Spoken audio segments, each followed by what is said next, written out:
Ya, Assalamualaikum warahmatullahi wabarakatuh. Selamat pagi, sahabat scholarship hunter sekalian. Mohon maaf agak sedikit terlambat karena ada technical issue dan kebetulan juga narasumber kita Pak Imadi Andi Asana baru bergabung kayaknya. Selamat pagi Pak Andi. Selamat pagi. Ya, selamat pagi Pak. Mohon maaf Pak, saya sepertinya kelupaan melampirkan linknya. Saya hanya ngasih ID sama apa namanya sama passwordnya.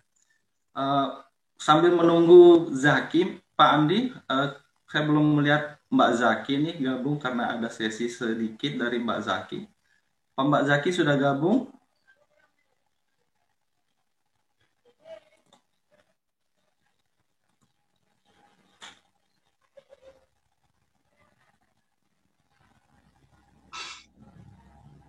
Ya, sepertinya Mbak Zaki belum belum bergabung ya. Atau mungkin ada perwakilan dari Mini Academy.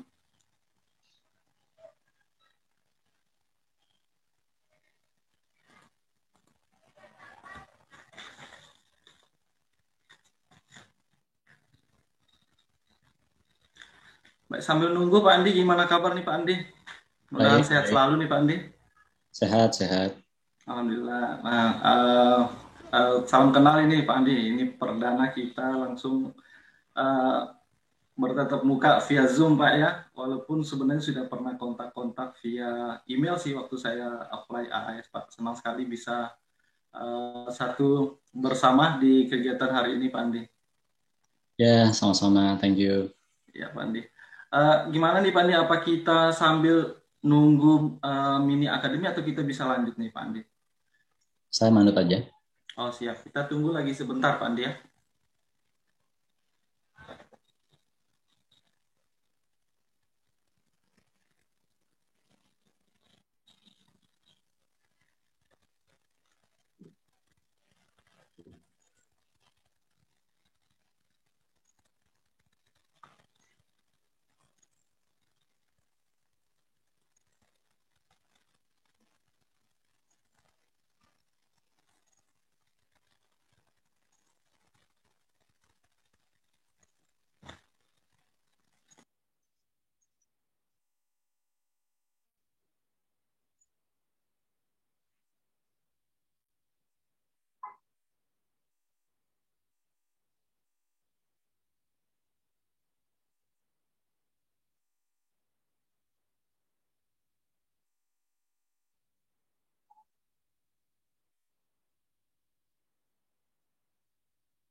Ya baik, selamat pagi teman-teman sekalian.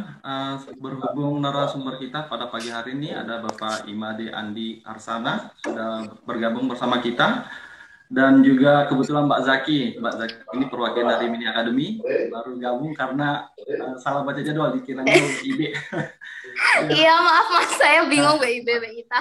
ya nggak apa-apa Mbak Zaki sudah Kebalik. bergabung di tengah-tengah kita. Terima kasih Mbak Zaki, Pak Andi sudah berkenan hadir. Maka perkenankanlah saya untuk memulai acara ini. Bismillahirrahmanirrahim. Assalamualaikum warahmatullahi wabarakatuh.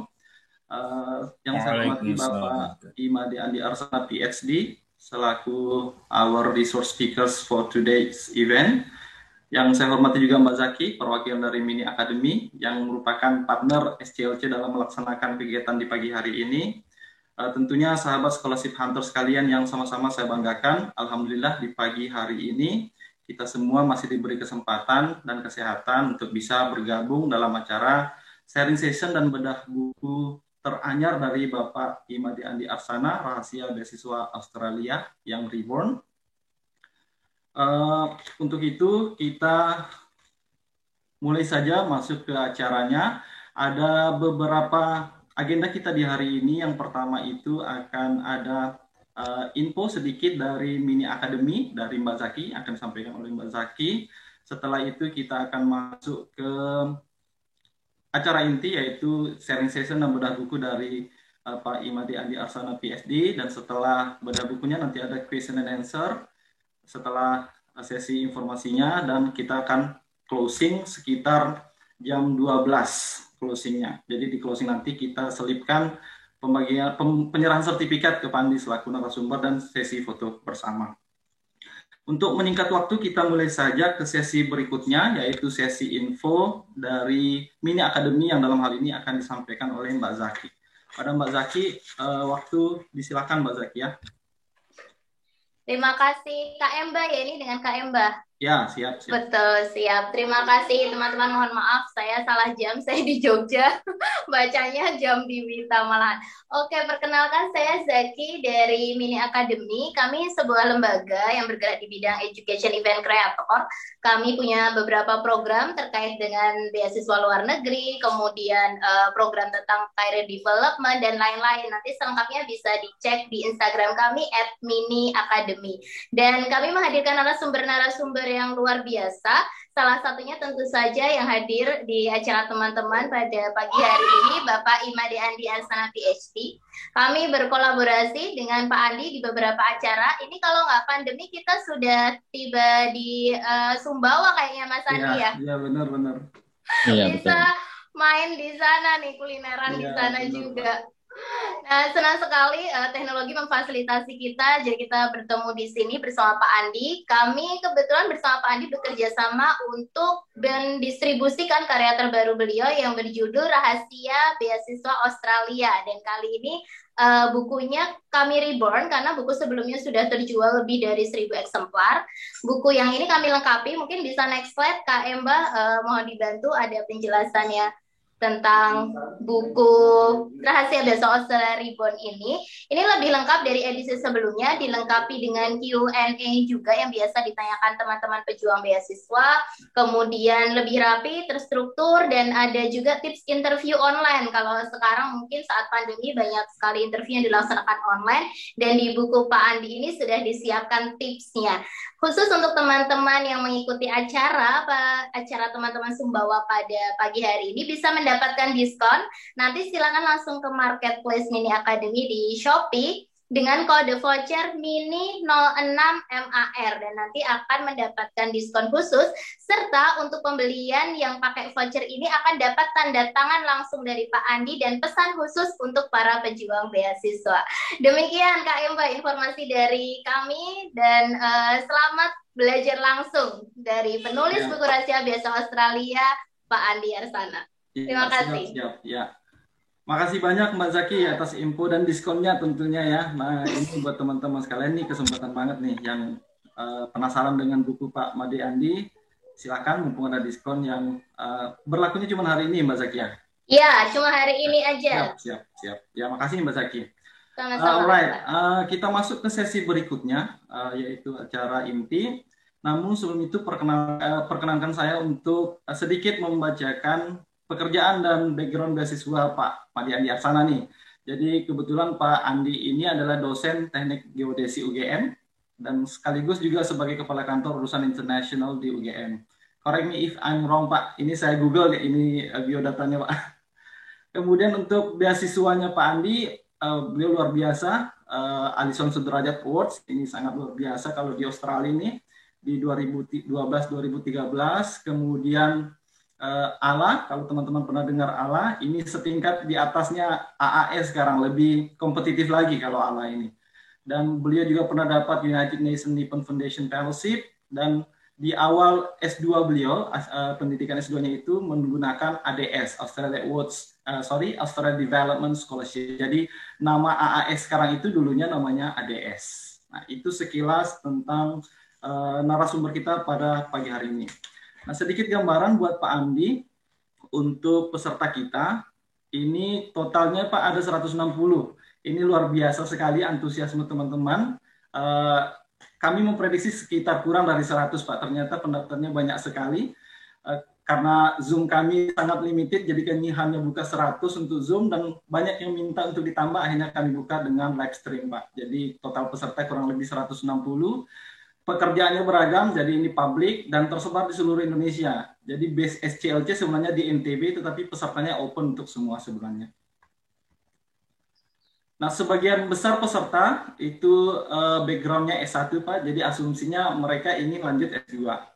Seperti itu. Dan kebanyakan ingin mencari informasi tentang memilih program studi, kemudian supporting statement, dan informasi umum. Itu dari application form yang kami dapatkan Pak Andi. Jadi itu sekilas Pak Andi gambaran peserta. Untuk mempersingkat waktu, kami persilakan kepada Pak Andi untuk sesi informasi dan bedah bukunya. The time is yours. Oke, thank you Mas Emba atas perkenalannya.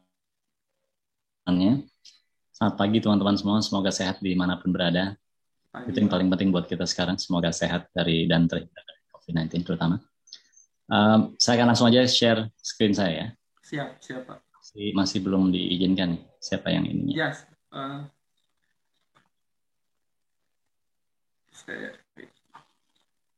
Ya, silakan Pak. Ya.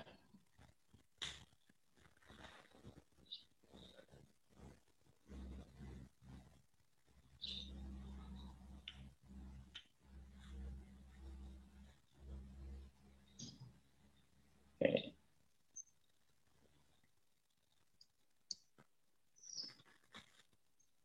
Sudah kelihatan belum? Belum ya? Belum Pak.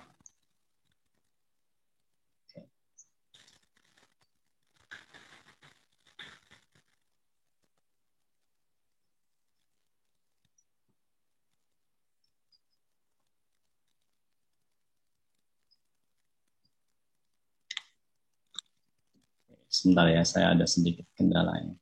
Iya, siap Pak.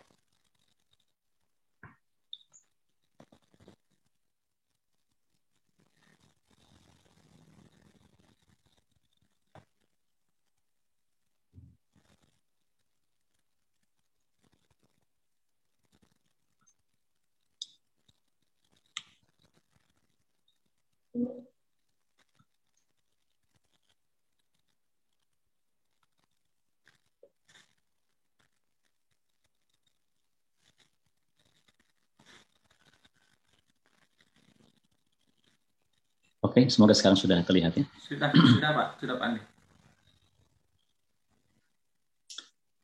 Baik teman-teman sekalian, saya merasa senang sekali bisa bertemu teman-teman walaupun secara virtual ya, karena memang situasinya tidak memungkinkan kita bertemu langsung. Saya akan cerita soal bagaimana perjalanan saya mendapatkan beasiswa Australia yang saya kemas dalam buku yang tadi sudah diceritakan Zaki, Rahasia Beasiswa Australia. Selalu bilang kalau misalnya hari libur begini memang paling enak kalau kita tidur lebih lama gitu, apalagi kalau minggu-minggu kemarin sibuk gitu. Jadi kayak gravitasi bumi itu berpusat di tempat tidur biasanya kalau hari-hari libur begini. Jadi saya bilang yang bisa melewati di tempat tidur di hari libur, maka dia adalah calon penerima beasiswa. Itu keyakinan saya. Jadi terima kasih sudah bangun pagi hari ini untuk bersama-sama kita belajar tentang bagaimana mendapatkan beasiswa luar negeri. Dalam hal ini mungkin fokus kita adalah ke Australia. Walaupun nanti apa yang akan saya ceritakan tentu juga bisa dimanfaatkan untuk meraih beasiswa di tempat lain. Ya. Jadi saya ucapkan selamat kepada Mas Enda dan teman-teman untuk keberhasilannya menjalankan acara ini. Saya ke Australia itu tahun 2004. Teman-teman sekalian, mendapatkan beasiswa Australia setelah melamar 2 tahun sebelumnya. Jadi proses beasiswa Australia memang cukup lama. Saya melamarnya 2002, kemudian 2003 persiapan, 2004 saya baru ke Australia. Dengan topik waktu itu perbatasan antara Indonesia dengan Timor Leste. Jadi kalau teman-teman sudah punya bukunya mungkin gitu ya. Kalau di buku itu ada tuh di halaman 3 bagaimana perjuangan meraih beasiswa ke negeri kanguru. Di situ ada saya jelaskan. Kemudian banyak orang bertanya pada saya biasanya, kenapa ya ada negara yang mau memberikan beasiswa kepada kita? Untung mereka apa sebenarnya? Gitu. Nah, mari saya ceritakan dulu perkaranya, konteksnya dulu, supaya teman-teman bisa mendapat gambaran yang lebih komprehensif gitu ya. Kalau teman-teman mendapatkan beasiswa ke Australia, teman-teman akan mendapatkan uang pasti. Tapi kalau kita tanya lebih jauh lagi, uang itu untuk apa? Uang itu satu untuk bayar SPP. Bayar SPP-nya di mana? Ya di Australia pastinya. Kedua, uang itu digunakan untuk apa? Untuk sewa kos. Sewa kosnya di mana? Di Australia juga. Untuk makannya juga di Australia. Nonton film juga di Australia dan segala macam di Australia. Jadi artinya sebenarnya uangnya Australia itu tidak kemana-mana gitu.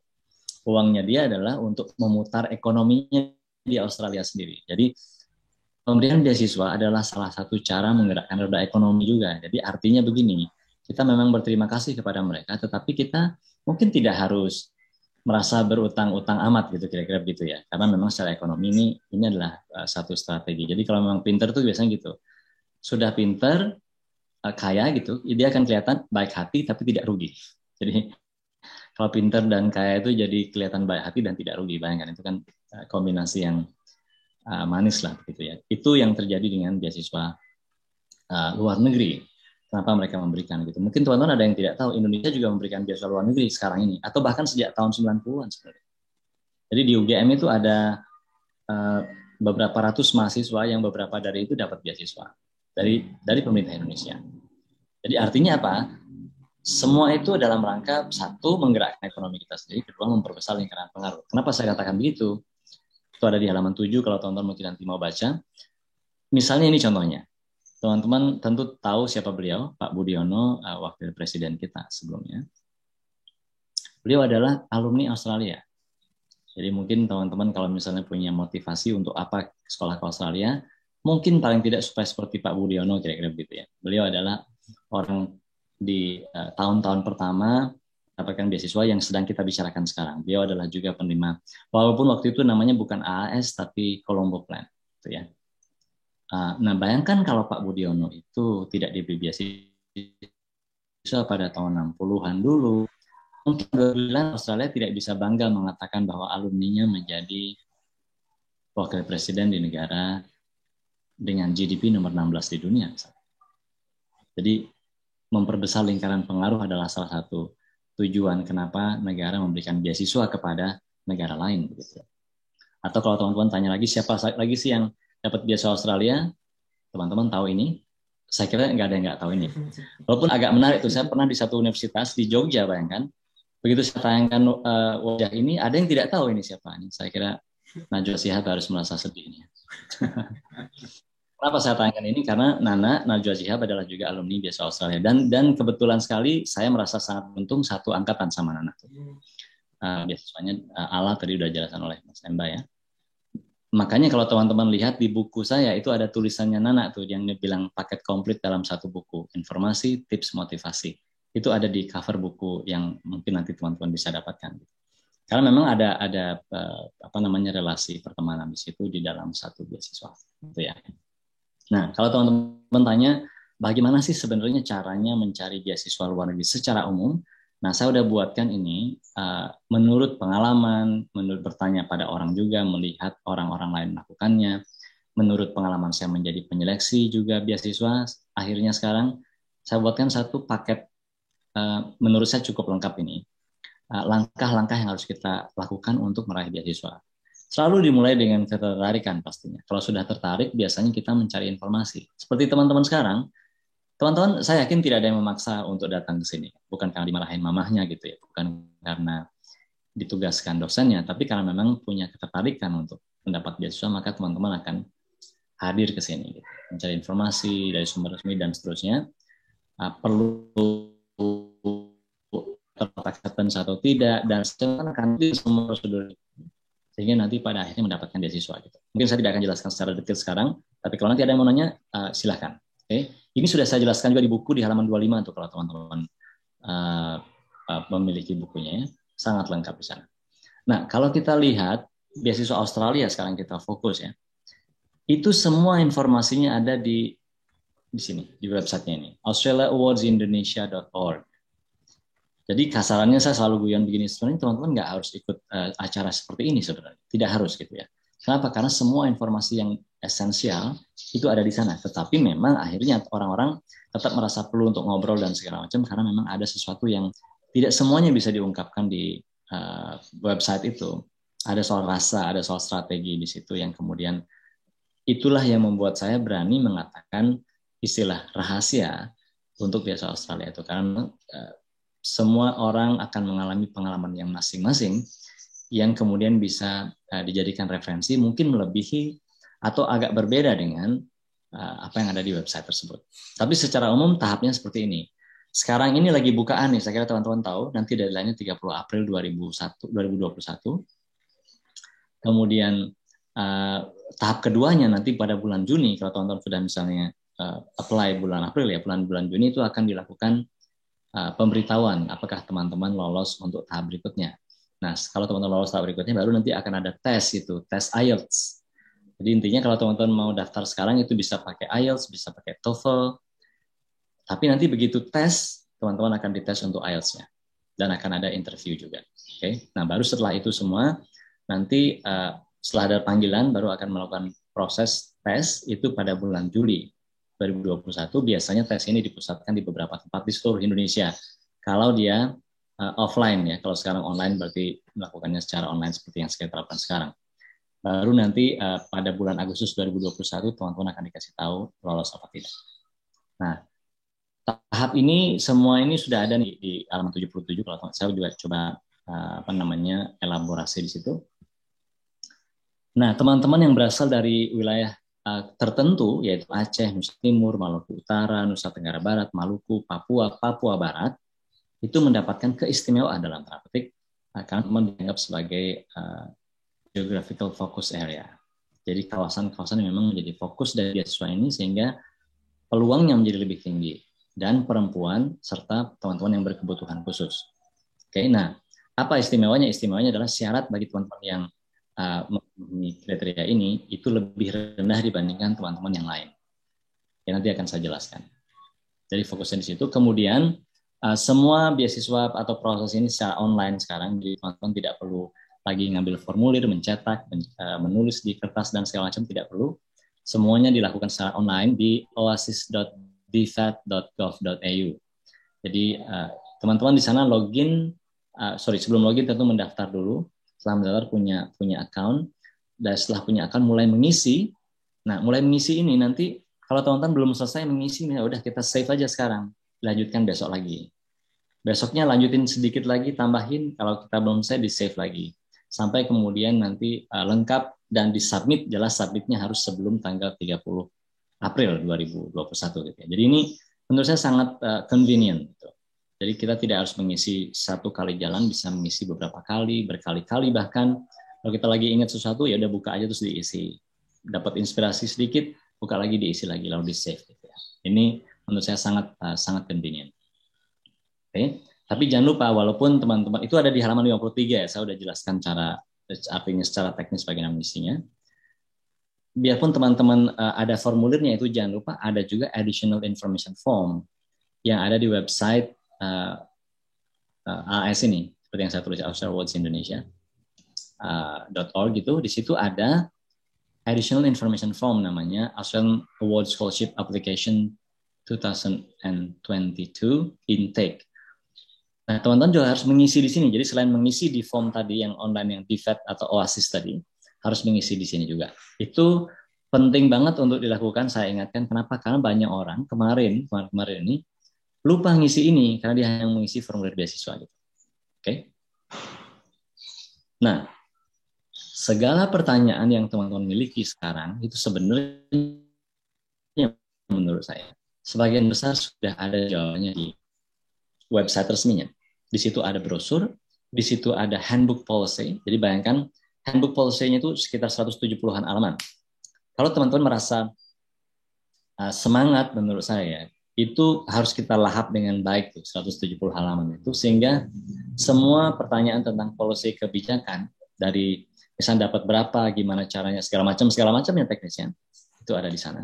Jadi harusnya teman-teman kalau punya pertanyaan selalu bisa berkonsultasi ke situ. Nah, kalau hari ini karena kita live seperti sekarang, silahkan teman-teman tanya apa saja, nggak masalah. Cuman nanti kalau misalnya sudah nggak live, pengen nanya kepada orang, kirim email misalnya atau kirim DM di media sosial, think about it first. Ini saya harus tanyakan atau saya harus cari sendiri. Selalu begitu kalau saya sarankan. Sebelum kita bertanya gitu ya. Banyak orang bertanya misalnya, Pak, syarat TOEFL-nya berapa sih? Gitu. You want to ask that question?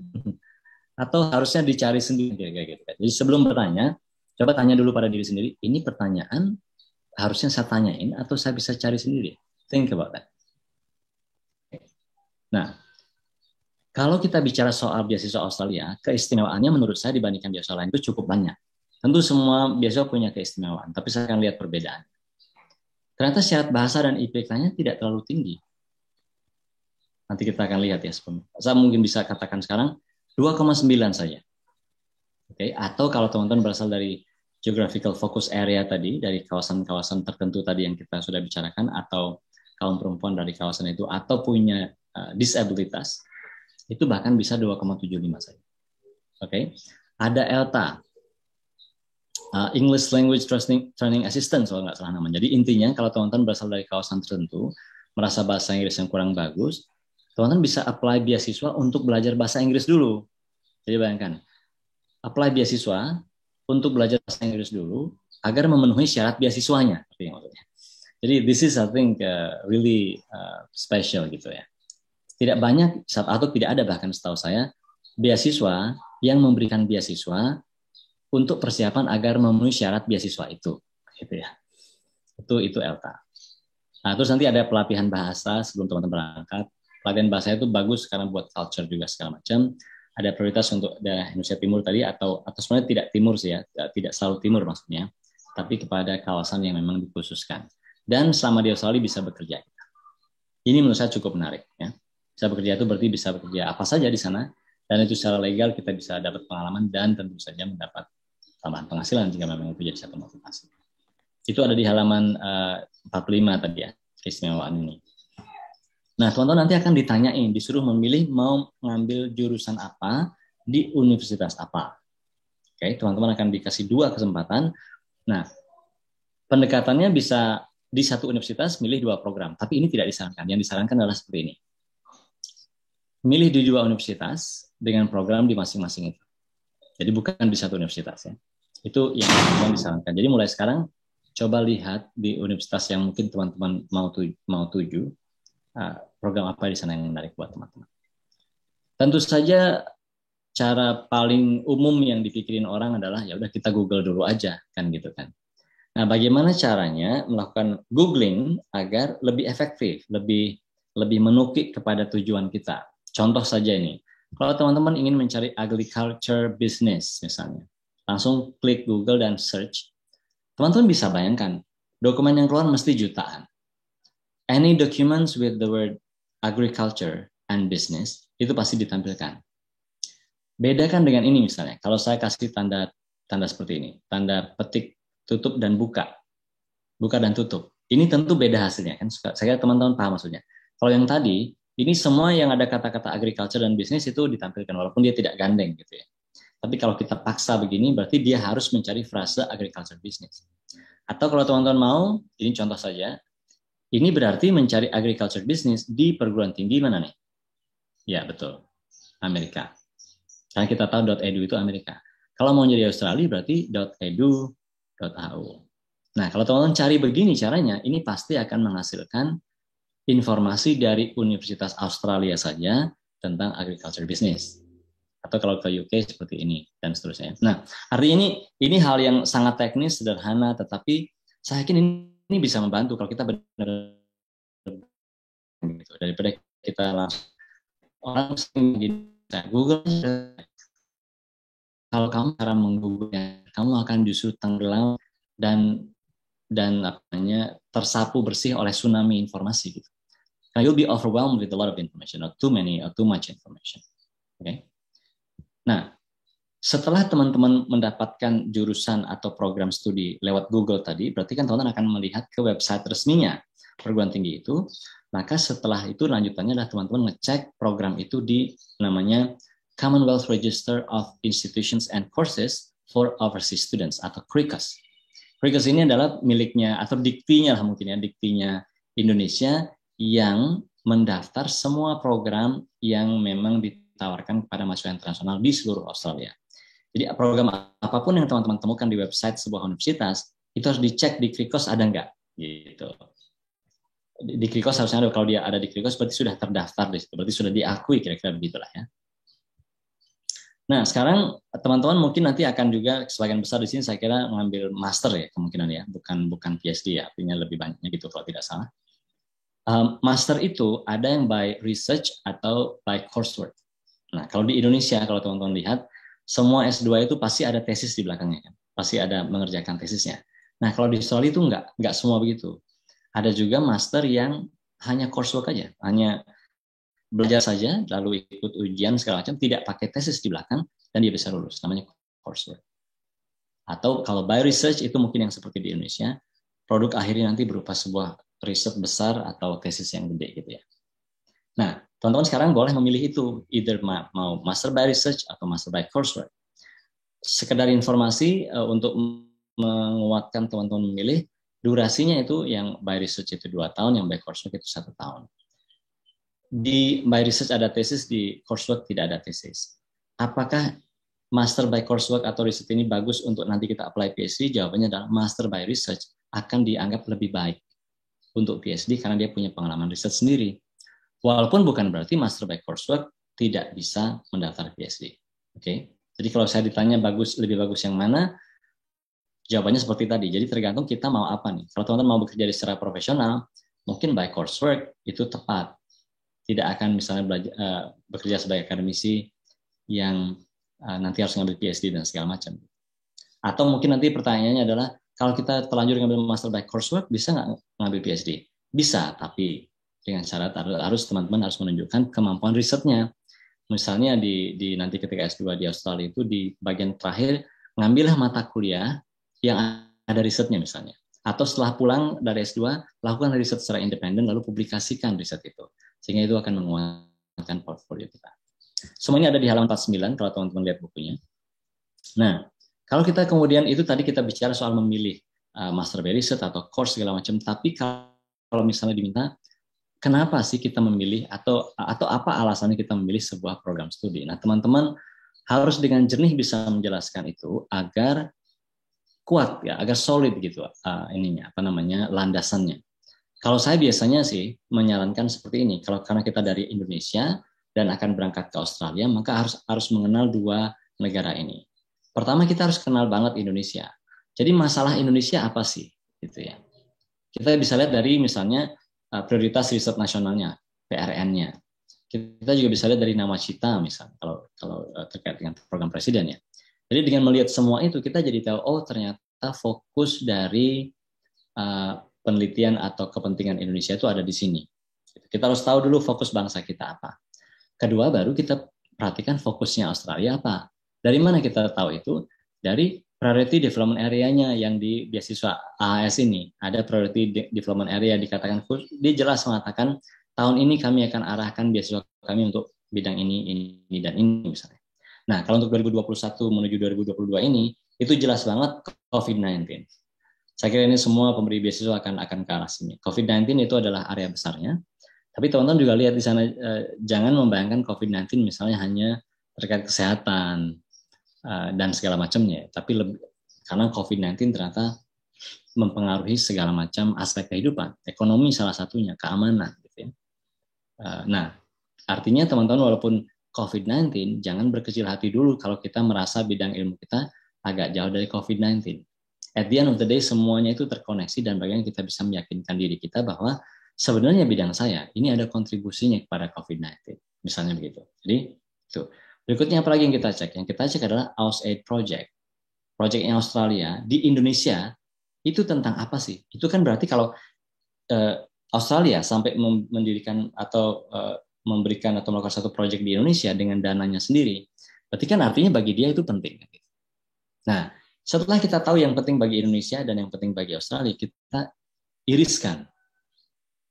Oh, ternyata itulah area yang penting bagi kedua negara. Kira-kira gitu kan. Lalu kita pilih sebuah persoalan besar di situ yang di dalam irisan itu, misalnya tentang apa? Ya COVID-19 pastinya, atau mungkin fokus kepada recovery, economic recovery in the aftermath of COVID-19 misalnya, atau bagaimana human behavior post COVID-19, atau bagaimana universitas after COVID-19 kayak gitu misalnya. Sehingga kalau begitu kita tahu satu bidang itu, kita jadi tahu bidang yang besar ini sebenarnya didukung oleh bidang-bidang kecil pasti kan. Ini kan seperti pizza gitu. Jadi karena dia seperti pizza, berarti potongan-potongannya itu adalah bidang-bidang yang mendukung bangunan besar itu. Kita jadi tahu bahwa bidang saya adalah merupakan bagian dari pizza itu. Sehingga dari situ kita kemudian baru bisa bilang berikutnya, jadi bidang saya ini penting. Karena ini terkait dengan yang penting bagi Indonesia tadi, penting bagi Australia juga. Gitu. Jadi cara menceritakannya bukan dari bidang kita dulu, tetapi dari persoalan besar yang dihadapi oleh dua negara atau bangsa ini atau dunia ini, baru mengerucut kepada bidang saya ternyata berkontribusi bagi bidang yang penting bagi dua negara ini. Misalnya begitu nanti bahasa terakhirnya kan gitu. Itu ada halaman di halaman 41, mungkin teman-teman bisa lihat juga. Nah, bagi teman-teman yang akan tertarik untuk PhD, saya mau kasih tahu bahwa PhD itu kadang-kadang dianggap pencapaian akademik tertinggi. Padahal di sisi yang lain bisa juga kita lihat sebagai PhD adalah license to research. Jadi surat izin meneliti gitu. Jadi dia itu surat izin doang sebenarnya agar kita bisa meneliti lebih dengan baik dengan mandiri kan gitu kan. Yang artinya berarti kalau teman-teman bisa mendapatkan surat izin itu dengan cara yang lebih cepat, lebih efisien, lebih sederhana, kenapa harus memilih jalan yang rumit? Kira-kira begitu. Kalau memang mau meneliti yang rumit, kata supervisor saya, silahkan lakukan itu nanti setelah dapat PhD. Karena setelah dapat PhD kita nggak akan dibatasi uang, beasiswa, tidak dibatasi waktu. Monggo lakukan apapun nanti yang dilakukan. Jadi artinya apa? Fokuslah kepada menyelesaikan PhD itu dan mendapatkan license untuk nanti kita bisa mulai dengan serius bekerja dalam dunia riset gitu ya. Nah, saya sering bayangkan atau sampaikan kepada mereka yang mau ngambil riset atau terutama master by research atau doktor, kalau teman-teman melihat jalan seperti ini, what will you do? Apakah teman-teman langsung mikir gimana caranya biar jalan itu cepat diperbaiki? Atau teman-teman mikir, kok bisa ya jalannya rusak ya? Apakah sudah ada riset tentang penyebabnya atau segala macam segala. Nah, jadi it depends on how you think. Kalau teman-teman berpikir langsung, pokoknya harus diperbaikin segera. Berarti teman-teman seorang eksekutor. Lebih cocok jadi kepala desa, bupati, wali kota gitu ya. Benar-benar mengeksekusi sesuatu dan cepat. Tapi kalau teman mikirnya ke sebelah kanan tadi, kenapa ya? Kok bisa begitu ya? Ada yang sudah melakukan risetnya belum ya? Gitu. Nah, itu berarti teman-teman seorang researcher. Itulah yang dibutuhkan seorang researcher gitu. Peneliti S3 tadi itu. Bukan langsung tiba-tiba menyelesaikan satu persoalan, enggak, tapi dari bangunan riset yang ada, riset apa yang bisa saya tambahin untuk mendekatkan kepada solusi, gitu ya.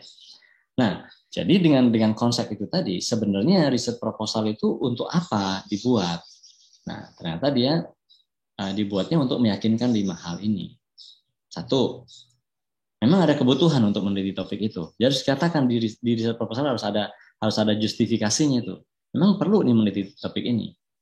Ada signifikansi yang penting gitu. Kedua, ada kontribusi baru nggak? mungkin dia menyelesaikan masalah, tapi kalau nggak ada kontribusi baru bagi ilmu pengetahuan, itu bukan riset namanya. Itu bukan riset S3 gitu ya. Seperti tadi contohnya. Untuk jalan seperti ini, maka campuran aspal yang harus dipakai adalah ini dan langsung dikerjakan. Berarti mungkin dalam waktu 2 jam selesai itu tadi jalan yang rusak itu. Memang dia memberi solusi, tapi itu bukan kontribusi kepada ilmu pengetahuan karena ilmu pengetahuan sudah lama tahu itu. Oke, nomor 3, harus terkait dengan penelitian sebelumnya. Artinya kita nggak bisa meneliti sesuatu hari ini tanpa melihat penelitian sebelumnya. Makanya peneliti tadi begitu melihat jalan rusak, dia harus mengingat pertama kali itu perpustakaan. Sudah ada belum ya yang meneliti ini dan apa hasilnya gitu. Jadi itu yang akan dijadikan fondasi untuk riset lebih lanjut. Nomor 4, untuk membuktikan bahwa penelitian yang kita usulkan itu memang mungkin dilakukan dengan keterbatasan yang ada, keterbatasan budget, keterbatasan waktu, gitu ya, keterbatasan data misalnya. Lalu yang nomor 5, proposal itu tujuannya adalah agar menunjukkan atau untuk menunjukkan bahwa peneliti ini punya cukup modal intelektual untuk melakukannya. Jadi dia track recordnya bagaimana, publikasinya bagaimana, dia pendidikannya apa, sudah pernah melakukan apa saja gitu. Itu intinya proposal. Jadi karena orang pengen tahu bahwa kita siap untuk itu, makanya disuruh bikin proposal gitu. Artinya begini, saya mau mengajak teman-teman ke filosofinya dulu gitu, proposal itu. Oke. Nah, itu ada di halaman 63 gimana caranya menyusun proposal. Kemudian ini salah satu contoh proposal yang biasanya saya sampaikan setelah memahami filosofi tadi itu, maka proposal itu bunyinya kira-kira begini harusnya. Kalau selesai kita meneliti tentang botol ini misalnya gitu ya, kita akan bisa bilang begini, ada banyak orang yang sudah melakukan pengamatan terhadap botol ini. Yang sudah melihat botol dari atas menyatakan botol itu seperti lingkaran kecil, lingkaran besar. Dari atas ya. Kemudian sebagian lain sudah melihat botol ini dari samping dan menyatakan botolnya mirip gitar. Oke? Jadi ini berarti kita sudah membaca penelitian orang lain tentang botol itu, gitu kira-kira gitu maksudnya. Sehingga kita kemudian bisa ngomong yang merah ini. Meski demikian, tidak satu pun dari mereka yang melihat botol ini dari bawah. Ini sangat penting untuk merekonstruksi botol jika pecah dan harus dibuat ulang. Jadi ada 2 hal di sini yang disampaikan yang merah ini. 1, menyampaikan apa yang belum dilakukan orang. 2, yang belum dilakukan itu penting untuk dilakukan. Baru kemudian kita usulkan itu sebagai penelitian kita. Penelitian yang diajukan ini akan mengamati botol tersebut dari bawah. Nah, di sinilah kita sebut kemudian sebagai existing, apa yang penelitian yang sudah ada yang hijau ini, lalu gap-nya bisa kita identifikasi apa yang belum dilakukan orang, sehingga kita bisa isi gap atau celah itu dengan penelitian kita sendiri. Makanya potensinya pasti ada novelty-nya atau ada hal barunya kan. Karena kita sudah melakukan penelitian ini. Nah, kalau kemudian kita lihat konten proposal itu, kalau misalnya nanti di dalam formulir ya, formulir AS, itu nanti teman-teman disuruh menulis judulnya apa. Jadi perhatikan judul yang singkat, padat, dan menggambarkan isi. Saya selalu guyon gini, jangan nulis judul penelitian seperti judul sinetron gitu, misalnya Tersanjung. Maksudnya kadang-kadang judulnya tidak menggambarkan sama sekali isinya, jadi hanya sekedar ingin kelihatan misterius gitu misalnya. Lalu ada juga tujuan atau objektif. Apa tujuan atau objektif melakukan penelitian itu? Berikutnya adalah signifikansinya apa, kenapa itu diteliti, apa pentingnya bagi Indonesia, Australia, dan dunia. Gitu. Dan kemudian kita harus menjelaskan metodologinya apa, dengan cara apa riset itu akan dilakukan. Dan yang lain-lain lah komponen dari riset secara umum. Tapi intinya ada 4 itu yang akan ditanya nanti di formulirnya AS. Oke? Nah, itu ada di 103 tuh, gimana cara menyajikan proposal kita gitu ya. Nah, mungkin teman-teman terus mikir gini, rumit juga ya bikin proposal ya, harus ada yang baru segala macam gini gitu. Nah, ternyata kalau setelah saya pahami, bikin riset itu seperti kita nonton Spider-Man. Di sini pasti banyak teman-teman yang nonton Spider-Man lebih dari sekali dalam hidupnya ya. Betul nggak? Dugaan saya aja nih. Kemungkinan sebagian besar nonton lebih dari sekali dalam hidupnya ya. Seperti saya juga gitu ya. Saya juga nonton Spider-Man tuh mungkin udah 10 kali sekarang dari kecil. Dan selalu merasa nonton film baru gitu. Padahal kalau saya renung-renungkan gitu, ternyata film Spider-Man yang saya tonton dari tahun 80-an sampai tahun 2020-an itu sama, berbeda-beda tetapi tetap satu juga. Kenapa saya bilang begitu? Pasti kisahnya adalah seorang pemuda bernama Peter Parker, berasal dari Queens, New York, gitu kan. Dia seorang SMA, tapi agak pemalu, suka sama Mary Jane, nggak berani bilang karena dia minderan, suka fotografi, digigit laba-laba, jadi Spider-Man. Betul nggak? Ada nggak kisah yang lebih beda, jauh beda dengan itu? Nggak ada menurut saya. Nggak ada kisahnya tiba-tiba dari Sumbawa gitu ininya, Peter Parker. Nggak ada tuh. Atau pemudanya bernama Emba gitu kan nggak ada. Selalu namanya Peter Parker gitu. Atau dari Tabanan tuh nggak ada. Artinya apa? Berarti kita selama ini, selalu saya itu terutama ya, berarti selama 30-an tahun ini saya telah menonton hal yang sama sebenarnya. Ngapain? Tapi kenapa saya merasa terhibur dan itu menganggap itu tidak sama atau tidak sia-sia? Karena sutradaranya berhasil menyajikan kisah yang sama dengan sudut pandang yang berbeda. Betul nggak? Jadi point of view atau perspektifnya berbeda. Gitu. Makanya kemudian kita bisa bilang bahwa riset-riset yang kita lakukan itu mungkin tidak harus beda-beda amat dengan yang lain, tapi asalkan kita bisa menghadirkan sudut pandang baru dalam riset itu. Yang lain lagi tentang riset, nah teman-teman harus merencanakan kalau nanti sekolahnya ke Australia, bisa saja risetnya nanti di Indonesia. Gitu.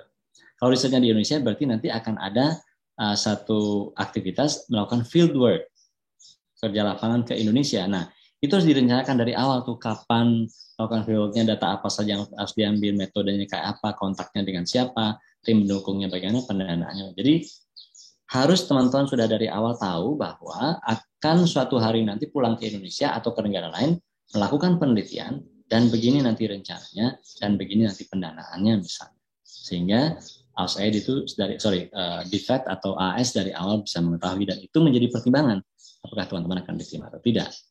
Kalau teman-teman bertanya misalnya gimana cara milih universitas, karena ini juga ditanyain nanti di aplikasi.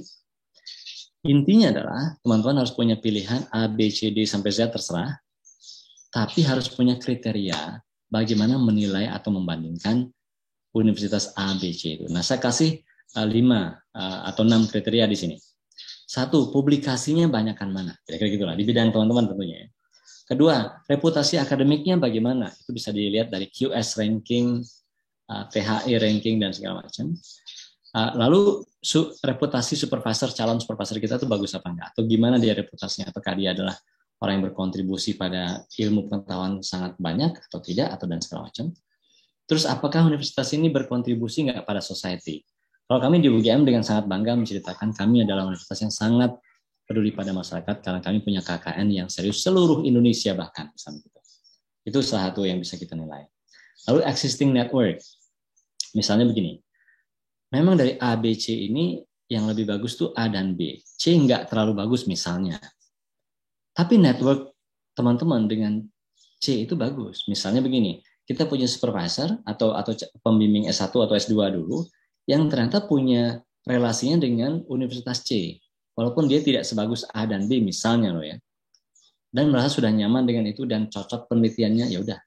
Kita bisa ke Universitas C, tidak harus memaksakan diri ke A dan B walaupun mungkin dia cara rankingnya lebih bagus misalnya. Dan tentu saja yang terakhir kalau memang perlu ranking, tapi ranking itu pun ranking by subject. Ranking by berdasarkan bidang ilmu masing-masing, itu rankingnya berapa gitu. Itu menjadi, kenapa saya taruh di paling bawah? Karena menurut saya ranking itu pertimbangan paling terakhir justru. Oke, bukan pertama. Nah, itu ada di 141, teman-teman bisa juga nanti lihat. Nah, kalau saya dulu punya pengalaman sedikit, saya memilih S2-nya di UNSW, University of New South Wales, Sydney, S3-nya di Wollongong University.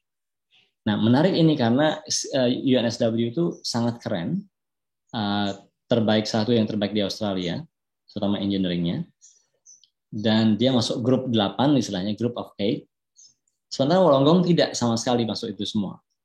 Kenapa saya memilih Wollongong sebagai universitas saya ketika S3? Satu, karena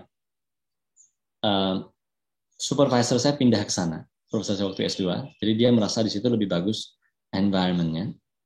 Dan fokus risetnya memang lebih bagus di situ. Untuk bidang saya. Jadi itu menurut saya itu penting juga teman-teman pahami. Tidak harus selalu bicara soal rankingnya keren segala macam. Tidak. Kalau itu bisa dipenuhi, bagus tentunya.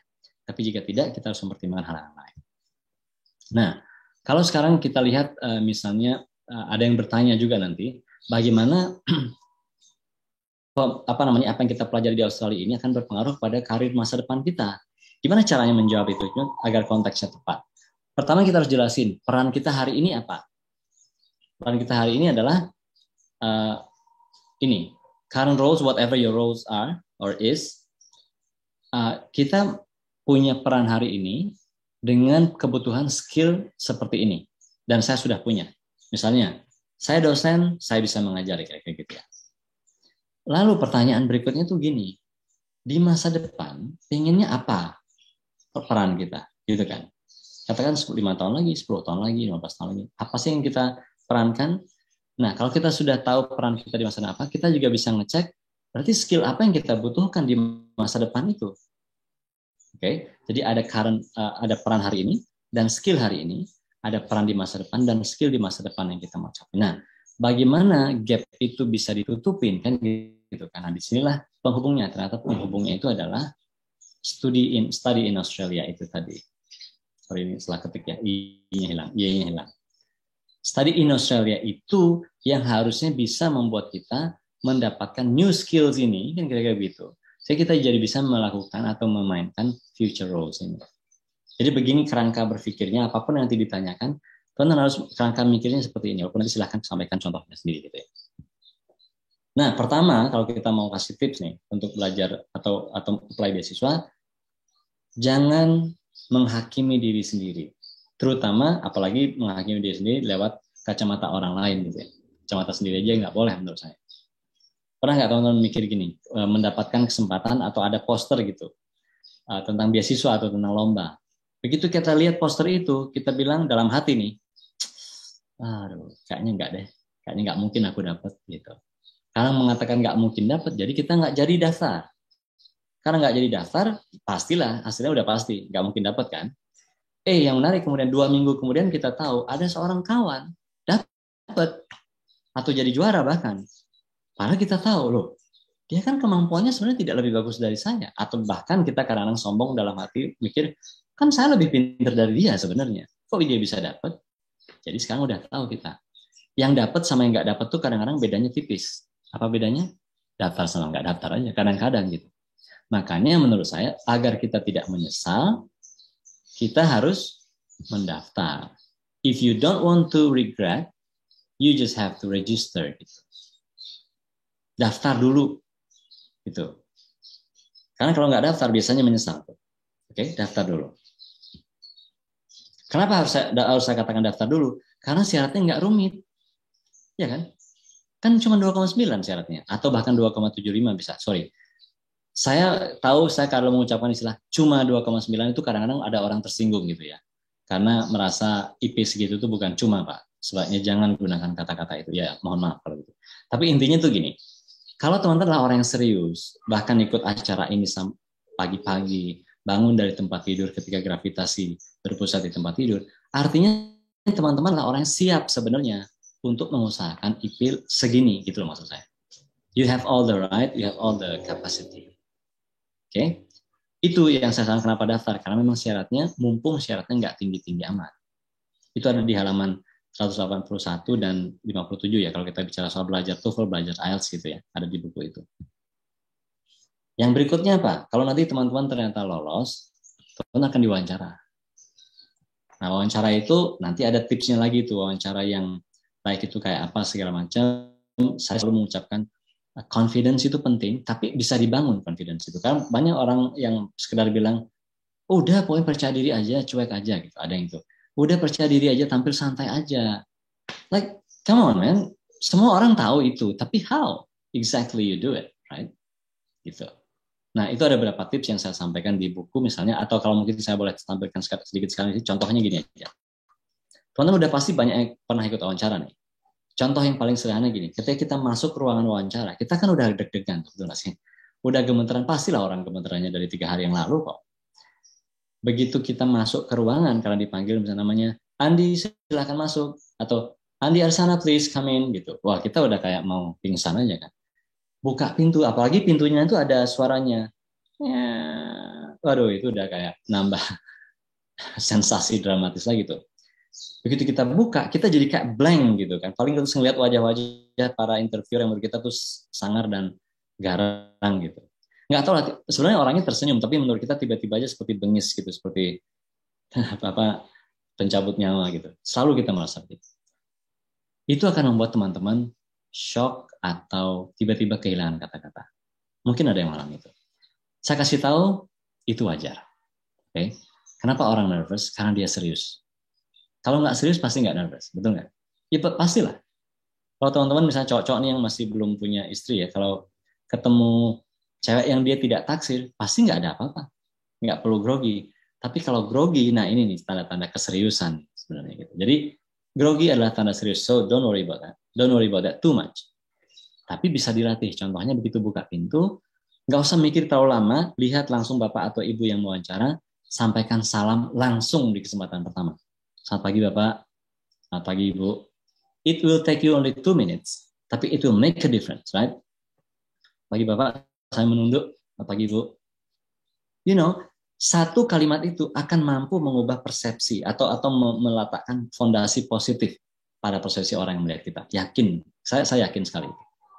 Karena saya interviewer juga. Pagi Bapak, selamat pagi Ibu. Nah itu satu. Kedua, kita kan karena awkward nih, nggak yakin ini pintu ini harus ditutup atau dibiarin terbuka. Pernah nggak merasa gitu? Karena kita udah awkward aja gitu, ini pintunya dipakai. Nah, kalau nggak yakin, pertanyaan berikutnya adalah, mohon maaf, ini pintu saya tutup atau dibiarkan terbuka ya Pak? Oke. Saya tahu ini tidak mudah diucapkan bagi orang yang grogi, tapi learn, pelajari itu. Mengucapkan 2 kata itu. Selamat pagi Bapak, selamat pagi Ibu. Lihat wajahnya, terus lihat pintunya. Mohon maaf Pak, ini pintu saya biarkan terbuka atau saya tutup ya Pak? Or if you want to speak English like, good morning sir, good morning ma'am, atau should I close the door or leave it open? Should I close the door or leave it open? That will make a difference. Oh, biarin aja mas, silakan, atau tutup aja tolong. Begitu suruh nutup, langsung menuju ke meja dia, salamin. Good morning sir, how are you? I'm Andy. Good morning ma'am, how are you? I'm Andy.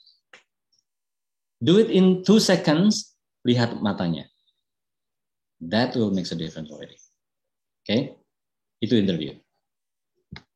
Berikutnya ada di halaman 87 tuh, semua tadi yang saya ceritakan. Oke, bagaimana kontak supervisor atau calon profesor? Ini di halaman 179 saya jelaskan dengan sangat gamblang, tapi biasanya itu ada 2 bedanya gini. Kita kadang-kadang ngontak supervisor dengan ngomongan kira-kira begini. Halo Profesor X atau Dear Profesor X, nama saya Andi, saya lulusan Geodesi UGM. Ketertarikan saya ini, saya melakukan riset di bidang ini segala macam. Sibuk bicara tentang diri sendiri, ditambahin warna favorit saya pink, anjing saya 5, kucing saya 7 gitu. Kita kadang-kadang emailnya tuh kayak gitu bunyi emailnya. I mean, who are you? Kenapa aku harus memberikan perhatian ke kamu? Kata profesornya dalam hati paling tidak. Kenapa dia bisa begitu? Karena dia menerima 270 email yang mirip sekali di hari itu gitu. Do you know why? Ya karena dia terkenal. Why would he or she reply to your email? Kalau semua email yang lain nadanya kira-kira sama. Betul nggak? Ganti pendekatannya. Dear Professor X, saya membaca tulisan Anda yang berjudul ini di jurnal itu pada tahun sekian. Titik. Ketika di halaman sekian dan sekian Anda membahas soal ini, that was amazing. I was so impressed gitu kira-kira. Memuji karya dia. Bla bla segala macam. However, begitu saya baca di halaman 7, misalnya 8 atau berapa, Anda membahas tentang ini yang saya, honestly, I don't really understand it, but I am interested. Maksud saya nulis ini adalah mau diskusi. Do you mind discussing your expertise with me? Because I'm so interested. Tahu kan bedanya tadi email yang pertama tadi dengan yang kedua? So email atau first communication is not about me, it's about you. Itu prinsip kita tuh. Kita nggak lagi sibuk ngomongin tentang diri sendiri, tapi kita sibuk ngomongin tentang orang yang kita kontak itu. That is how you make the first connection. Oke, rekomendasi perlu, betul kan? Betul. Masalahnya adalah kalau kita nyari rekomendasi itu kepada orang-orang yang ini udah saya tulis nih rekomendasi ini di halaman 173 ya. Kenapa saya bilang bukan dasar dalam pramuka? Kadang-kadang rekomendasi itu terlalu sederhana, terlalu naif, terlalu memuji. Misalnya, Saya sering guyon begini. Karena bingung dia mau nulis apa nih si supervisor ini atau si pemberi rekomendasi. Pokoknya anak ini suci dalam pikiran, perkataan dan perbuatan. Kasih dia beasiswa gitu. Jadi sangat generik. Sangat kalau kita baca model-model rekomendasi begitu, kita tahu ini nggak serius yang ngasih rekomendasi. Kita tahu ini nggak ada relasi yang kita tahu ini hanya basa-basi aja. Atau kita tahu bahkan atau kita duga jangan-jangan si pemberi rekomendasi sebenarnya nggak kenal sama yang dikasih rekomendasi ini. Makanya tulisannya jadi kayak gini. Bedakan dengan saya bertemu dengan Emba pada tanggal I don't know, like 6 Maret 2021 untuk pertama kali. Gitu saya ngomongnya gitu. Pertama kali. Dia waktu itu menjadi moderator sebuah acara. You know, this kind of story. Yang kan membuat, ini punya personal connection ini dua orang. Baru kemudian kita cerita soal interaksi berikutnya. Dan tidak harus memuji juga. Tidak harus mengatakan dia ini rajin, terampil, dan gembira. Nggak harus begitu juga. Tell the story, or show them, don't tell. Show, don't tell. Jadi tunjukkan saja cerita interaksi dua orang ini, agar orang menarik kesimpulan, ini interaksinya bagus, anak ini berprestasi. Nah, suatu hari saya pernah nih dapat DM, direct message seperti ini. Pak, minta tips Motlet dong, Pak. Please, gitu. Saya orang kan nggak begitu gaul ya, saya bingung waktu itu, Motlet itu apa ya? Saya pikir, kalau mau Motlet harus pakai Camela ya. Saya pikir gitu, atau gimana gitu. Saya bayangkan nih yang ngirim mesti kayak gini wajahnya. Kayak Mukidi pasti gitu. Ternyata setelah saya pelajarin, motivation letter maksudnya, kenapa nggak ngomongnya normal-normal aja sih gitu, saya pikir. Kenapa nggak singkatnya biasa aja, saya bilang. Tapi kalau disingkat biasa kan jadi itu ya, jadi agak lucu juga. Nanti kalau misalnya saya bayangkan begini, jadi ribet tuh urusannya. Apalagi terus saya bayangkan wajahnya begitu, kan agak bingung. Padahal maksudnya Mobile Legends.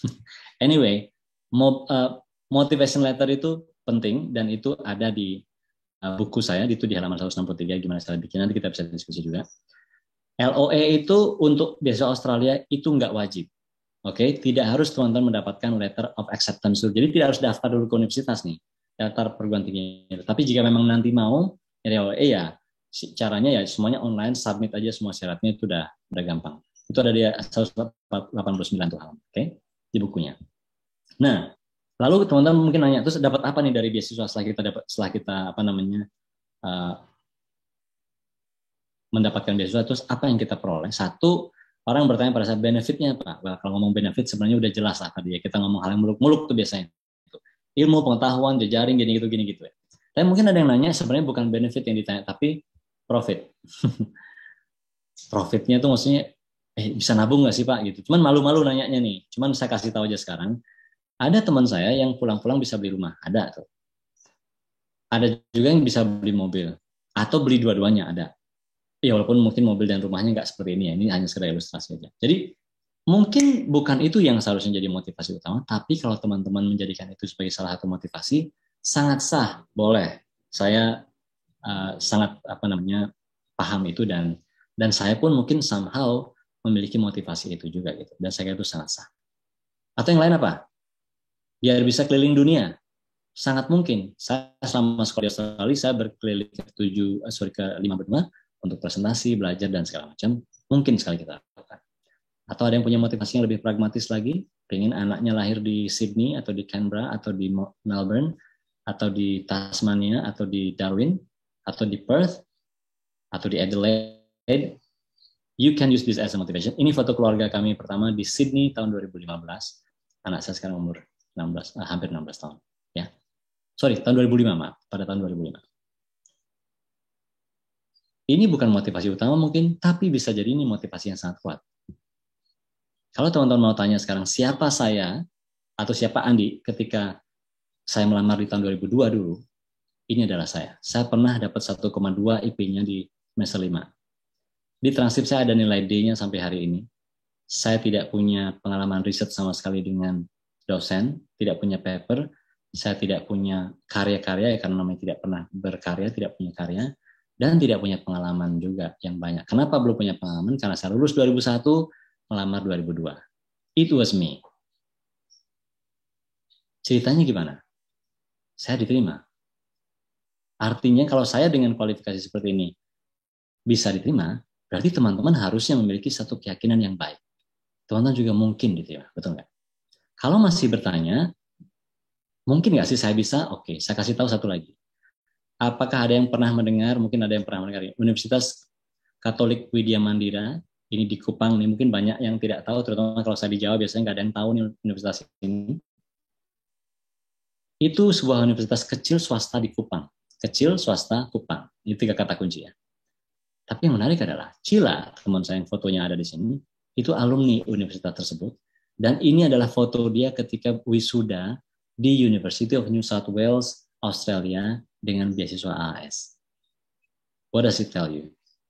Kalau Cila bisa, berarti teman-teman memiliki satu kemungkinan, kan gitu kan.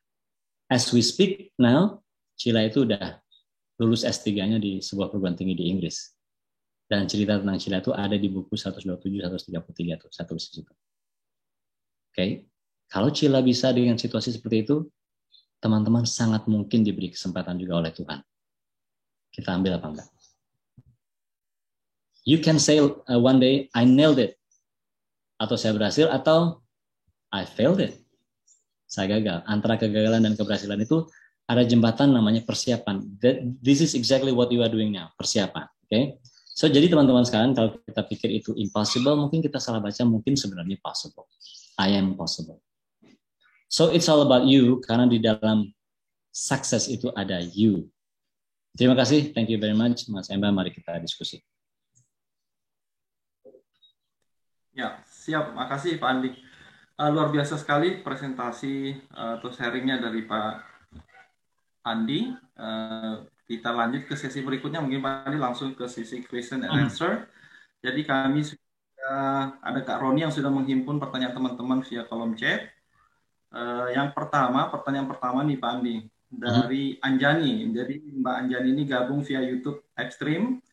Beliau nanya, selamat pagi Pak, saya Faris namanya ternyata, dari Miolaboh, Aceh Barat. Jadi Pak, lebih baik pakai nilai IELTS atau pakai TOEFL nih Pak untuk daftar AS. Kenapa hanya? Ya, kemudian pertanyaan berikutnya Pak, kenapa hanya untuk Indonesia Timur saja Pak? Padahal Aceh kan termasuk prioritas Pak. Itu Pak dari Faris. Ya, satu, saya tidak bisa mengatakan apakah lebih baik IELTS atau TOEFL, karena kedua-duanya boleh. Tapi kalau melihat kenyataannya, teman-teman tetap akan dites IELTS nantinya. Ingat tadi kata-kata saya. Tetap akan dites IELTS, berarti menurut saya lebih baik kalau langsung pakai IELTS saja. Karena berarti kita udah menyiapkan untuk dites. Yang kedua, saya harus klarifikasi, memang bukan Indonesia Timur aja. Aceh juga masuk tadi kan. Kalau perhatikan tadi presentasi saya, yang namanya geographical focus area itu Aceh masuk. Thank you. Baik, mudah-mudahan menjawab Mas Faris ya. Kemudian pertanyaan kedua Pak dari Audi. Selamat pagi Pak Andi, izin bertanya. Saya kan berencana ingin ambil master by coursework. Kemudian salah satu rencana kontribusi saya ingin melakukan riset. Ini nanti apakah akan dipertanyakan kenapa nggak ambil master by riset aja? Karena saya secara pribadi merasa perlu meningkatkan skill saya dulu secara teknis, baru menjalankan riset. Terima kasih. Itu Pak dari Audi. Oke. Suara saya masih bisa didengar ya? Masih Pak. Sorry, ini kayaknya ada sesuatu.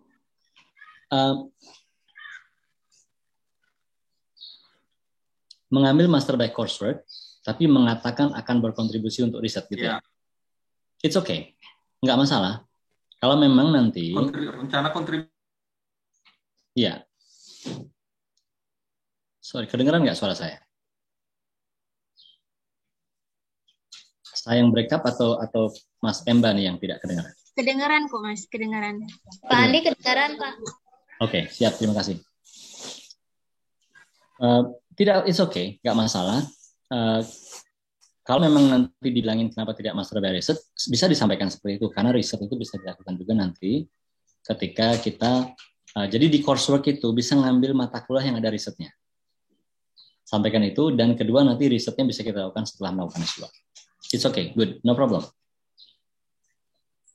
Oke, terima kasih Pak Andi. Kemudian pertanyaan ketiga ini dari Pak Yakub Yahya.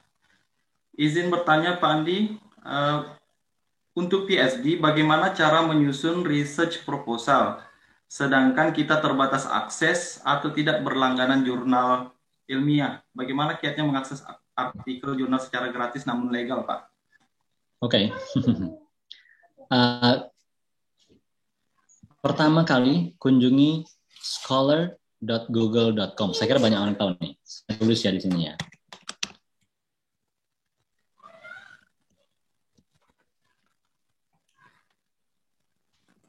Oke, saya tulis di chat itu. scholar.google.com. Apapun yang teman-teman mau cari, carinya di situ. Jangan nyari di google.com. Oke? scholar.google.com.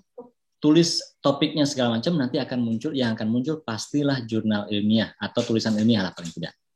Nah, di situ teman-teman, if you're lucky, itu kadang-kadang jurnal itu bisa di-download tuh PDF-nya di situ.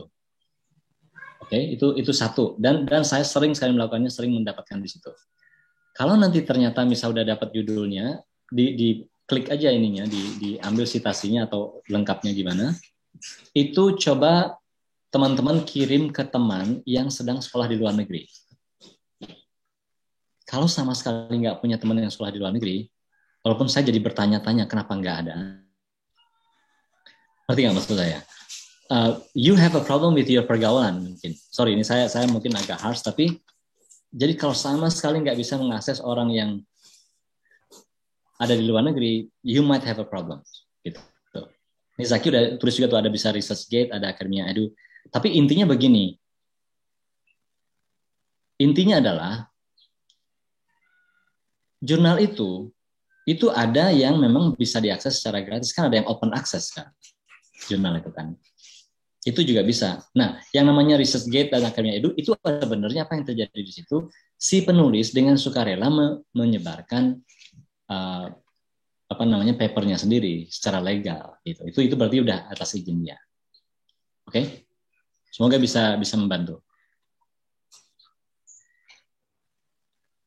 Baik, atau kita lanjut ke atau kontak seseorang yang ada di UGM. Suruh nyariin. Nggak punya sama sekali teman di UGM. Di ITB gimana? Atau di UI, ITS, UNAIR, kalau sama sekali nggak ada di situ, gimana ya? Agak susah terus jelasinnya. Oke, lanjut aja.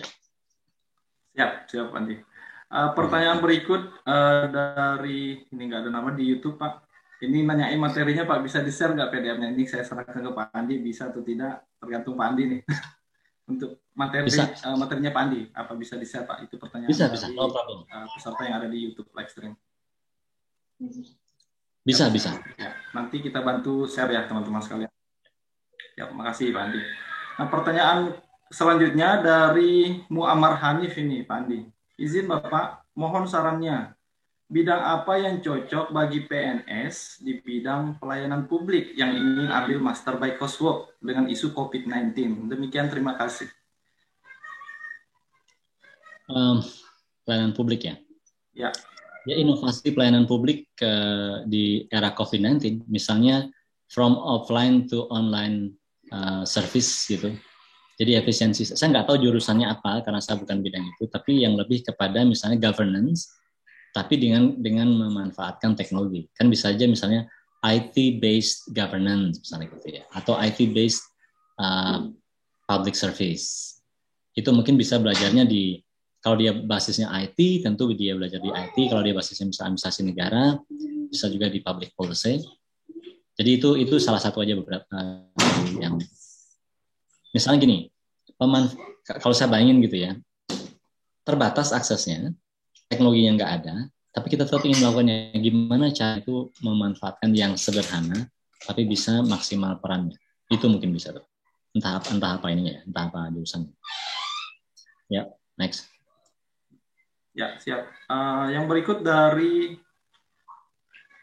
Octavian Rahman, izin bertanya bagaimana menulis supporting yang efektif mengingat jumlah karakter yang terbatas, Pak Andi?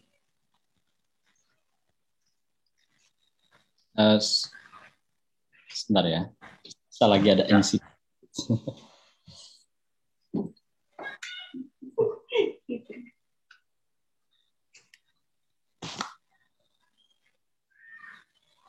Sorry, Mas.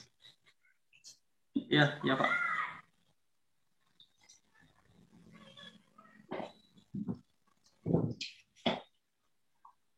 Oke, suara saya masih kedengaran ya? Masih Pak Andi. Oke. Sorry, tadi ada sedikit insiden ini, green screen saya jatuh tiba-tiba.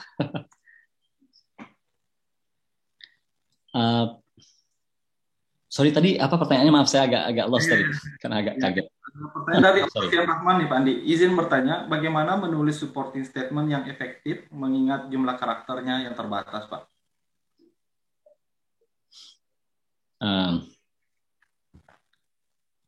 Well, ini sebenarnya pertanyaannya sangat luas ya pertanyaannya. Ini kayak pertanyaan gimana caranya biar masuk surga, padahal saya agak malas berbuat baik misalkan gitu kan. Jadi memang agak sulit. Jadi gini, tergantung model pertanyaannya, selalu mulai dari kerangka STAR kalau saya bilang. Apa namanya, situasinya bagaimana? STAR itu S situasi, situation. Lalu tugas kita apa, tasknya apa, lalu actionnya apa, dan hasilnya apa. Oke, kalau kita nulis sesuatu, udah ada belum keempat itu? Situasi yang kita hadapi apa, lalu tugas atau peran kita di sana apa, dan action yang kita ambil apa, yang menghasilkan sesuatu. Harus ada hasilnya. Semoga itu bisa membantu ya, walaupun mungkin saya tahu tidak semua hal bisa dijawab dengan cara begitu, tapi menurut saya itu bisa jadi guide pertama lah Pak. Ya. Terima kasih. Ya. Selanjutnya Pak, dari Nabila Haruna. Oh ini personal sekali, dia ingin jadi mentinya Bapak. Ini mungkin bisa nantilah di di @IG-nya Pak Madiyandi, bisa langsung dengan Pak Madiyandinya ya, Nabila. Nah kemudian dari Ibu Ulul Asmi, ini mohon Pak Andi, bisakah berbagi tips khusus wawancara online Pak? Karena kan tadi yang dijelaskan wawancara in person Pak, kalau online tipsnya kira-kira seperti apa Pak? Oke. Online itu ada beberapa yang misalnya yang ini yang teknis dulu yang sangat sederhana ya. Satu, tidak boleh tidak tahu atau tidak boleh tidak familiar dengan alatnya. Misalnya kalau teman pakai Zoom, you have to master Zoom dulu. Master itu artinya kalau mau share screen itu gimana ya. Kalau mau bagi video bagi file itu bagaimana. Jangan sampai nanti di situ kelihatan one second all of those kind of thing, itu mengganggu sekali. Don't do that, you have to master it. Makanya kalau begitu dikasih tahu caranya dengan menggunakan Zoom atau Google Meet atau apa sekalipun, pelajari langsung. Gunakan waktu 1 hari penuh jika perlu untuk benar-benar mempelajarinya, latih bersama teman. Oke, itu satu. Kedua, kalau soal materi saya kira sama dengan yang offline. Yang berikutnya adalah sekarang kalau kita awal ini itu kan chatting dulu tuh biasanya itu kan. Kita bisa masuk Zoom gitu. Kita pasti siapnya udah 15 menit sebelumnya di depan di depan Zoom misalnya kan. Jadi bisa saja kalau kita udah begitu masuk, kita lihat dia. Jangan lupa menyapa duluan. Oke, begitu masuk, begitu kita connect tuh audionya, kan kita tahu tuh, connect audionya, good morning Professor X, good morning Professor whatever, good morning sir, good morning ma'am. How are you? Gitu. Jadi aktif. Oke. Berikutnya lagi, kalau kita bicara soal posisi ini sekarang, banyak orang yang kadang-kadang sibuk memperhatikan lawan bicaranya, tapi tidak memperhatikan dirinya sendiri. Apakah dia cukup di tengah? Apakah dia tidak begini? Gitu. Oh, ini iklan ini ya. Ini sering nih terjadi nih gini, atau bahkan begini, ada yang begini. Ini nih. Sering banget kan kita ngeliat orang kayak gini. Karena dia merasa, ini kan yang terjadi adalah saya rebahkan layar saya kan. Jadi saya nyaman melihat bahan saya sendiri, tapi orang nggak nyaman melihat diri saya gitu. Arti maksudnya. Jadi kita sering saya lupa ini. Don't do this, make sure that kita tuh ada di sini. Jadi jangan gini juga. Gitu. Potong ini juga nggak enak nih dilihat nih. Oke. Dan kalau bicara itu, lihat kamera once in a while. Seperti yang saya lakukan sekarang ini. Ini kalau saya melihat kamera memang tidak gampang. Kenapa? Karena saya tidak melihat wajah siapapun. Tapi melihat kamera seperti ini, semua orang merasa saya ajak untuk ngobrol.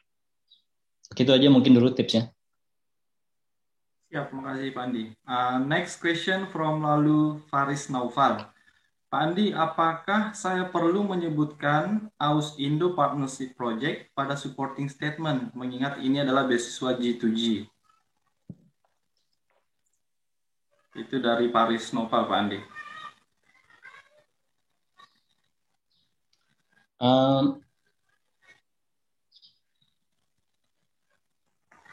I think so. Sorry, saya nggak tahu ini nih, nggak tahu persisnya maksudnya gimana ya. Iya, mungkin di bagian apa di statement ini memperkuat isinya mungkin Pak dengan menyebutkan AUS Indo Partnership Project yang dia mungkin lakukan mungkin ya Pak. Oke, kalau memang ada kata gitu jelas lah ya. Ini kan nggak clear soalnya apakah yang dimaksud itu project yang dia ikutin, yang dia tahu, yang dia pernah dengar atau apa. Ini salah satu contoh cara yang akan membuat orang menjawab tuh bingung. Don't do this. Ya, benar-benar Pandi. Oke, kita lanjut Pandi ya. Dari Yosi Rosalina, menurut Bapak pengertian ESI yang strong itu seperti apa? Apakah yang berisikan hal-hal yang bersifat empati atau hal yang lebih teknis terkait studi dan pekerjaan? Essay itu adalah menurut saya ini perspektif saya personal ya. Pertama dia harus bisa menunjukkan bahwa orang ini tahu konteks besar dari sesuatu. Misalnya teman-teman contohnya ini anekdot lama banget ya. Ketika seorang tukang pel di NASA ditanyain oleh JFK Presiden Kennedy ketika itu, so what are you doing here? Katanya. Ketika ngelihat seorang tukang pel di NASA, bayangkan. Dia tidak bilang saya seorang tukang pel atau saya membersihkan lantai. Dia tidak bilang gitu. Dia bilang gini, Sir, I am helping to put the man on the moon. Atau dia bilang, I'm helping the United States to fly to the moon. Itu yang dia bilang. Jadi si Kennedy ini presiden ini teryakinkan banget bahwa orang di kantor ini tahu banget tujuan kantor ini kemana. Sehingga semua orang yang bekerja di bidang yang berbeda ini punya satu tujuan. Nah, essay yang baik itu menunjukkan karakter seperti itu. You just know the big picture, kemana kita mengarah, baru kemudian mengerucut kepada teknis essay apapun yang kita misalnya lakukan. Ya, seperti misalnya,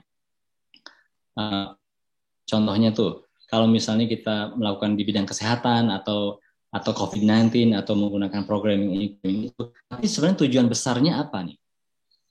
Kalau melihat nggak ada persoalan besar ada di Indonesia itu yang kamu coba selesaikan atau bantu selesaikan. Jadi it has to be from the big picture and then baru mengerucut kepada teknis bidang kita. Oke, cukup Andi ya. Mas Lalu Faris Nova nih kayaknya butuh klarifikasi nih Pak. Mungkin bisa langsung saja Mas Faris Nova bisa langsung tanya ke Pak Andi biar lebih clear apa yang dimaksudkan. Silakan Mas Faris Nova hidupkan kameranya dan langsung nanya ke Pak Andi-nya. Mas Faris Nova silakan.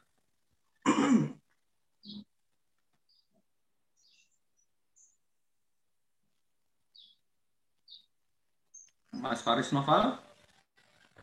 Biar pertanyaan lebih clear, lebih baik mungkin disampaikan langsung biar yang dimaksudkan itu tersampaikan dengan baik. Oke, kalau begini jawabannya iya, silakan betul. Boleh sebutkan Mas, udah clear kok. Oh udah, oke, siap. Pertanyaan berikut dari Mas Lalu Faris Nova, does data matter in supporting statement? Yes. Yes, okay. The answer is yes, ya Mas Noval. Kemudian masih dari Mas Noval, bukan Pak, Indo-Australia ada AIHSP, Australia Indonesia Health Security Project sampai 2024. Itu yang saya jawab tadi. Di skip ya. Oh ya, oke. Itu yang sudah saya jawab tadi. Oke. Iya, siap Pak. Sudah nggak ada pertanyaan di kolom chat maupun di YouTube. Kita kasih kesempatan sekitar 10 menit lagi. Mungkin Pak, jika ada ya teman-teman sekalian yang ingin langsung bertanya, silakan raise hand. Silakan. Boleh, silakan. Tadi saya lihat ada satu orang tuh yang raise hand kayaknya. Iya, kayaknya ada yang raise hand. Ibu yang raise hand itu Yosi Rosalina, silahkan. Atau Mbak Nurleli Hidayati, silahkan. Ya, kameranya diaktifkan dulu, biar kelihatan, biar teman-teman sekalian kenal. Oh, mohon izin boleh audio aja, Mas. Soalnya Ya. lagi Oh ya, nggak ya jawaban. nggak apa-apa. Oke, Silakan. makasih banyak, Mas. Terima kasih telah mengadakan kegiatan ini. Sangat bermanfaat. Saya izin bertanya, saya telah menyelesaikan S2 di salah satu universitas di Makassar. Kemudian saya berencana mau mengambil S2 kembali. Mau ngambil S3 sih sebenarnya, cuman merasa belum mumpuni apalagi di bidang research. Menurut Mas, apakah baiknya saya tetap apply untuk S2 atau lebih ke S3-nya? Karena sebenarnya mau S3, cuman karena research-nya belum banyak.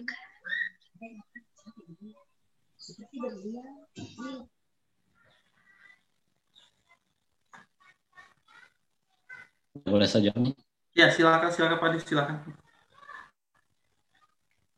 Satu, cek dulu ke AS itu, apakah orang yang S2 boleh apply S2 lagi. Nomor satu ya. Oh iya boleh Mas. Di buku handbook tahun 2021 itu boleh. Ya udah, silahkan lagi dilakukan itu. Udah clear berarti kan? Oke. Iya, terima kasih. Cuman mengingat pertimbangannya S3 juga kuotanya sedikit kan, terus kalau apply S3 kan mesti banyak research-nya gitu. Siap. Oke, berarti sudah, yang mau ditanyakan berarti gimana? Tetap mau S2 atau? Menurut Mas tetap saya tetap nge-apply untuk S2 atau berjuang ke S3? S3-nya siap apa enggak?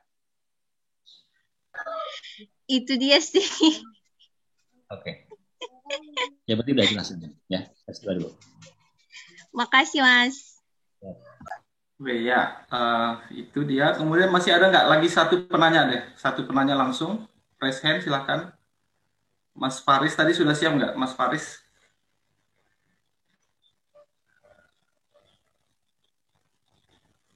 Langsung saja Pak Ade Rafiansa, silakan. Jika berkenan langsung saja ditanyakan. Lagi satu penanya ya.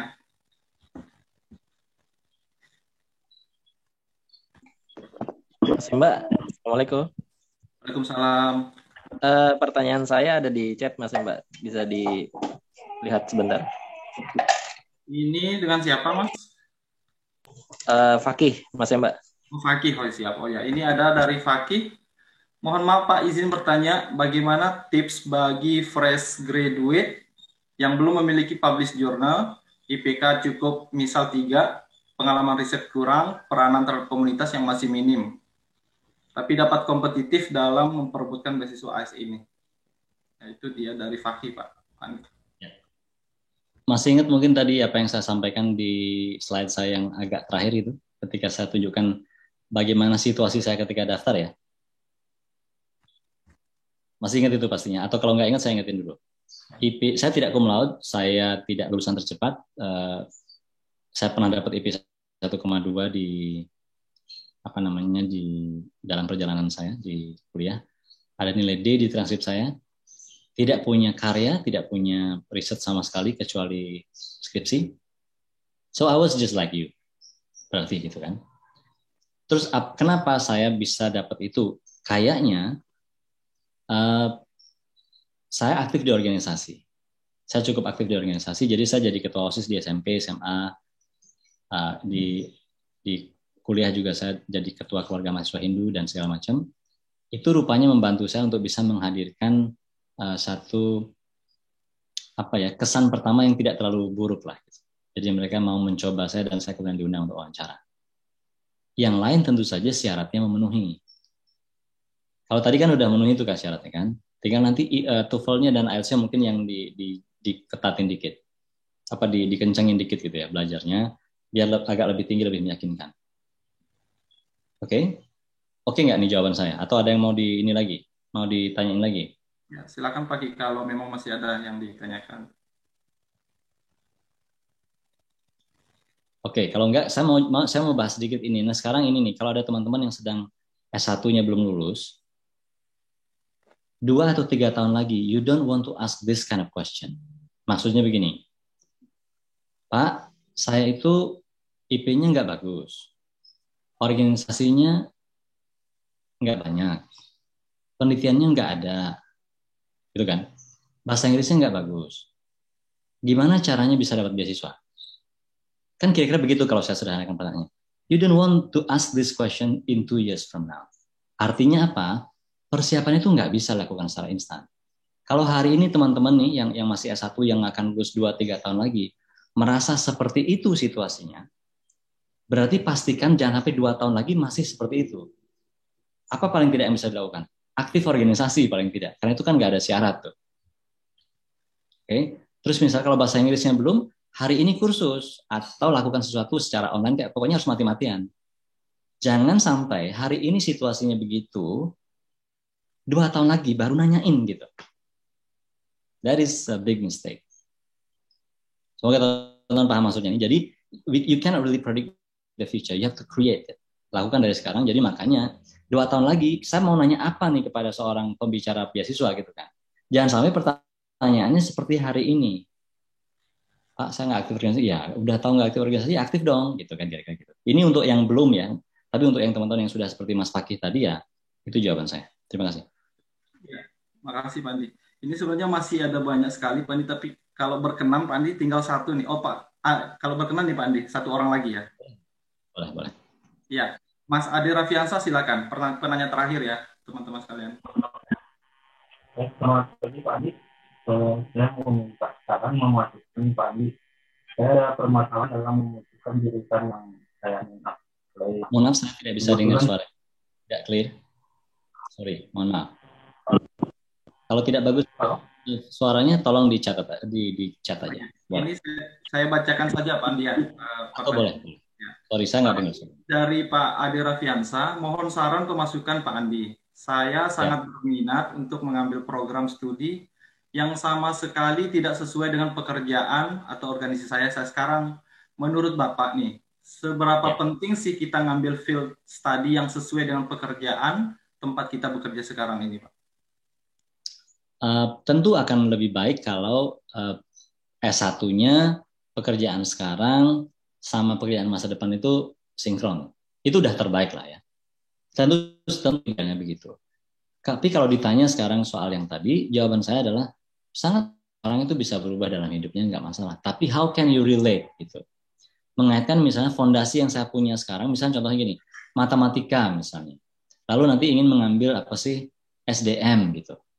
Misalnya gitu ya. Kalau saya tidak melihat ada hubungannya misalnya, tapi bisa nggak teman-teman bilang bahwa dengan kemampuan saya matematika yang kuat ini, bla bla bla bla bla bla, maka saya akan bisa mengaitkan itu dengan satu teori atau satu pendekatan bla bla bla, which I don't know, yang itu berguna sekali untuk SDM misalnya.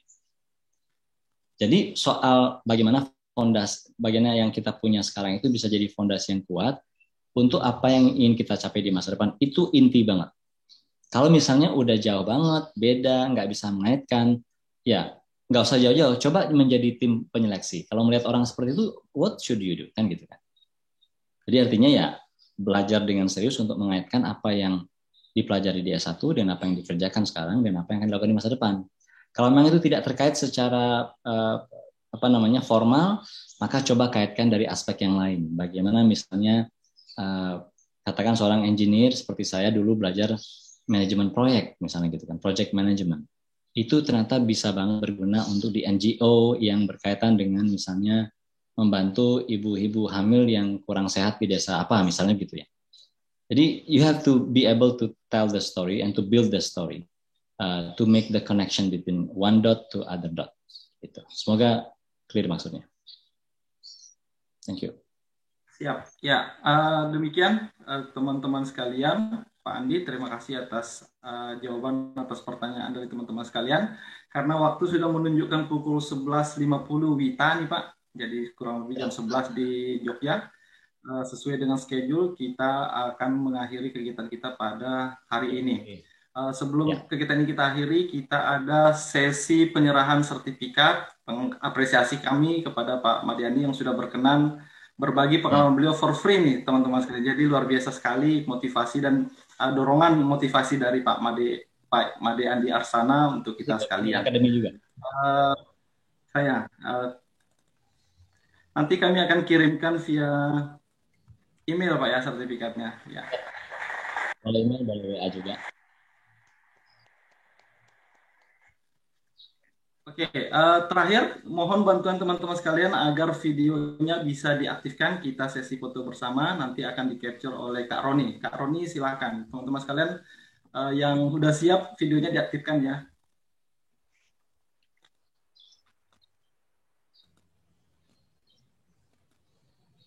Dihitung hitungan dalam 3 ya. Mr. Roni siap ya?